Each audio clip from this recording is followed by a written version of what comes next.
Hey everyone, it's Russell Haber with the Russell Haber Group at eXp Realty here in Las Vegas, and welcome to another episode of Community Connection.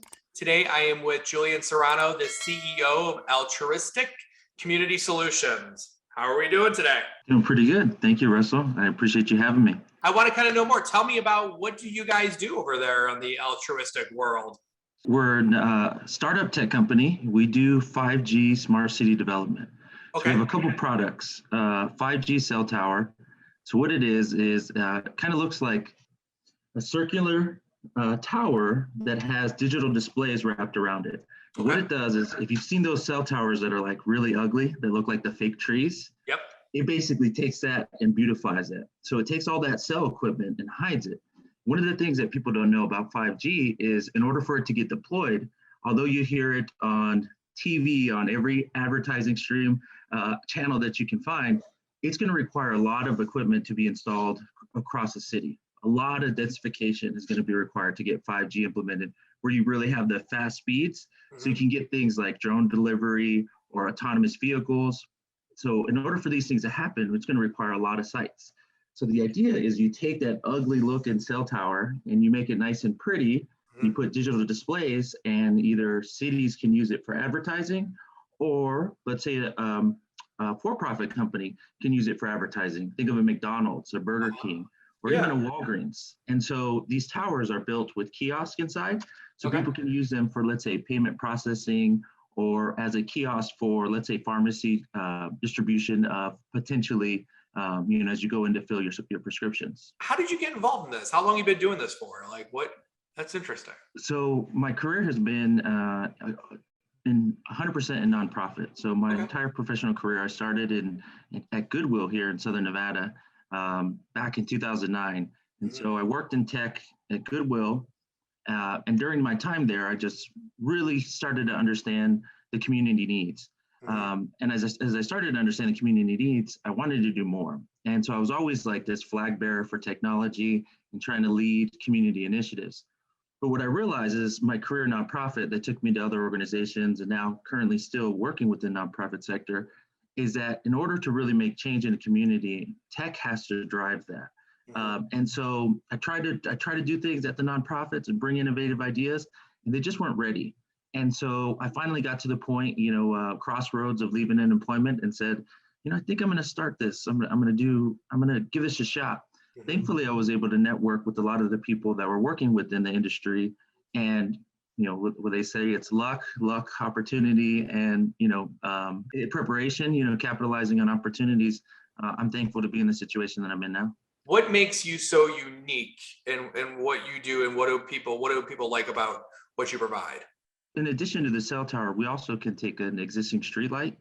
So your street light, whether it's residential or whether it's a traffic signal, we can also turn that into a 5G wireless signal for 5G equipment. Yeah. What makes us unique is the fact that we can come in and disguise technology in modern, urban areas where it's not exposed, it's not ugly. It looks good. And there's also potential revenue opportunities for private entities or city municipalities, because within the cell towers, we essentially sublease the space to, let's say, a Verizon, an AT&T, a T-Mobile, and through those leasing agreements, we could potentially provide revenue to that entity who hosts the site. I like the idea of leveraging it for additional revenue. I think that's great for advertising. Would it be more just like anyone could advertise on it, or is it more like bigger companies would advertise, or who would be advertising on that space? It depends on the customer, right? Yeah. Like, let's say we're doing this for a local transit company. That transit company would sell that advertising to third parties, or maybe they'll have an advertising agency that will manage that process for them. So then let's say, like, just like now, you drive down the bus stop and you see the Glenn Lerner dial this, right? Or you see the pink, get out of your traffic card, get out of your traffic ticket, right? Same thing, but think of those as being digital. Think of like somebody driving at that bus stop and being able to see when the next bus is going to arrive. How many times have you seen people go on the street, if you're familiar with Las Vegas, kind of peek out in the middle of the street looking for when the bus is coming? It's like, come on now, it's 2021. It's time for us to digitize our current systems and networks and provide a better service. So what are your plans for the business and company over the next year? What kind of goals do you have? I'm really trying to make an impact in the government sector. And so we have a couple of projects in the queue that we're hoping will come to light not here in town, in Southern California and elsewhere. And I want to bring that to Vegas. That's my goal. I had some project sites, in underserved communities, and I was hoping that we can implement those. COVID put a halt to that. And I want to kind of reinvigorate what's going on there. And the tech initiative movement here in Vegas is really starting to pick up. And so I'm just hoping to connect those dots and show what's this type of technology can really do. Tell me about your experience in Vegas. What do you love? What don't you like? Because we're trying to help people too to understand, coming from other parts of the country and the world, Yeah. What do you love about where you live and what don't you like? Affordability, right? The first thing, right? There's no state income tax in Nevada. You have to know that if you're coming from other states. It's awesome. What I love about Vegas is it's although it's starting to grow, right? I was born and raised here in Vegas. So I've seen it from a small city to now where it's at today. It's still not on top of each other. There's a lot of space. You can have a little yard. You can have a pool. You can really spread out. You can have a tree potentially, depending on if this drought continues. But you have a lot more space. There's a lot of different things to do in town. Most of us that are locals don't spend our time at the Strip, but there's good food everywhere. There's really good culture. There's really good Polynesian culture. There's really good Asian, Vietnamese culture here. Obviously, the Mexican culture, Hispanic culture. Latin American culture that's here. So there's a lot of culture around town, and there's different pockets, and you'll kind of feel like this feels like LA, or this feels here, or this feels like Arizona. Right. It's just Vegas, right? And so the melting pot. Vegas, yeah. What don't you like? And it's totally okay. And so for me, like the traffic starting to pick up, right? How the housing market is increasing, which could be a good thing or bad thing depending on where you stand. And so that the cost of living is increasing to a certain degree with the population increasing, but that's pretty much it. That's it. I love my city. I love Vegas.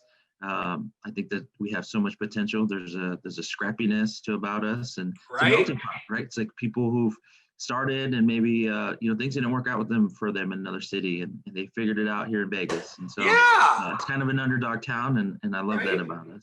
I love that about this town. I always feel like this is like the town that people choose to be versus being born in, right? Because you see very few locals, right? You know what I mean? Like, it's really awesome. So where can everyone find you at? What are your social medias, websites? Where can everyone find you in content? Mostly through my company website, altruistics.com.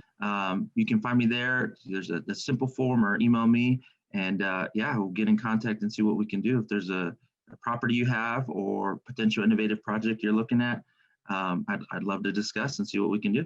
Well, thank you so much for coming on today. I wish you all the success in the world, and I love meeting someone who loves Vegas like me.